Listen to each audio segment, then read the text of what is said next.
Mm. I remember several years ago, I hired a new advisor. He was so energetic, like really from the first day I met him, I was like, oh man, I can't wait to have this guy be on my team. And week one of him working with us, he sees our filing cabinet. Now, the filing cabinet was such a meaningless thing in the terms of the operations of this company. We hardly ever used paper files. It was in the rare occasion that somebody wanted to leave a copy of their will with us or something, but like in general, everything was digital anyway. So it was kind of more of a tradition to even have the paper files than it was like really important. And so he goes in there and he notices all of the files are organized by advisor, but not totally. Like some advisors were grouped together. So we'd have John and Steve's clients in one cabinet, and then Sean's in his own cabinet, and all kind of like mixed and match instead of just A to Z every single client. And so the trouble for him is he didn't know who the advisor was necessarily when he was told to go grab, Todd's client file. And so he just takes it upon himself. He's like, obviously, this is totally stupid. I'm going to organize them A to Z, like top to bottom instead of by advisor. And every other admin on the company, like, started throwing rocks at him. This is the worst thing you've ever done. You've fucked up the entire system. And it was because he didn't know he didn't stop to ask first, right? He just took it upon himself. But he didn't know what they knew, which was we've divided the work amongst certain groups of people to support these advisors, and we actually have organized it by support person, not by advisor. And so it was a good system.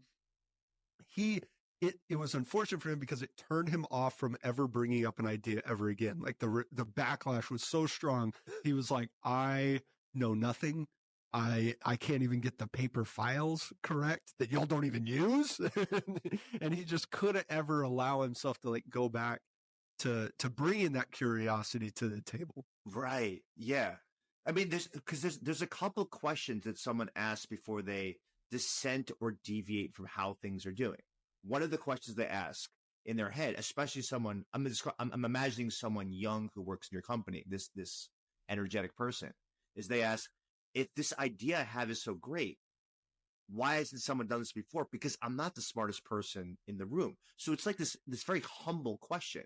And then the second question that you ask, before dissenting and deviating, is, am I willing to absorb the friction and potential negative evaluation that's going to come because I know I'm going to be pushing around the status quo a little bit?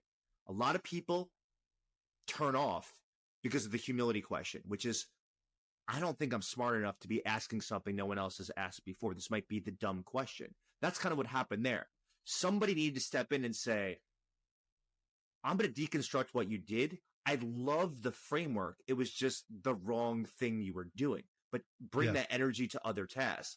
A lot more people end up burning out because they can't handle the friction. They can't deal with the fact is everyone looks at you and says, wait, you're going to create more work for me? I have to learn your new filing system. Like, who are you? Like, who the hell are you? I want to get out of here at 4:30 p.m. and beat traffic. And so this is the inefficiency of a dissenter. Yeah. They're so valuable, but to be effective as a principled rebel, you have to sell why spending more time for the upfront cost is worth it. I'm going to save you energy, attention, and money down the road. One of my favorite things to watch at jiu-jitsu is when a new practitioner does not have that humility with their questioning and their curiosity. So, a coach will be teaching a particular move. Okay, I want you to grab his wrist, then put your elbow here and move it in this way. And to someone who has maybe had like a month of training, they may think that they can see a flaw with it. Right? Because they're looking through a very narrow lens of what they know and understand. And so occasionally, most of these guys are smart enough to go, that doesn't make sense to me, but I'm just going to do it. All right? Because coach has clearly done this for a while. He's been a black belt for longer than I've been alive. He might know what he's talking about. But every now and then there's one that goes, well, coach, why doesn't he just do this to defend what you're doing? And every time coach goes, okay, try it. Like, you're now in front of the class. See how that doesn't work? All right. Never ask a question again. You're banned from asking questions for 3 months. And I love it. I love it. And sometimes those guys stick with it. A lot of times those guys, they do stop training. But every now and then they go, oh, okay. And it takes a couple times and they learn and they humble themselves and then they don't quit. So I would guess that when you look at the spectrum of a company that has a lack of curiosity, then there's a lot of stagnation there. Nobody's innovating, nobody's growing, nobody's trying new things. On the other end, if you have too much insubordination, you've got chaos. And the best companies have calibrated the right amount of that. Have you seen specific tactics or things that companies do that have it right? Oh, yeah.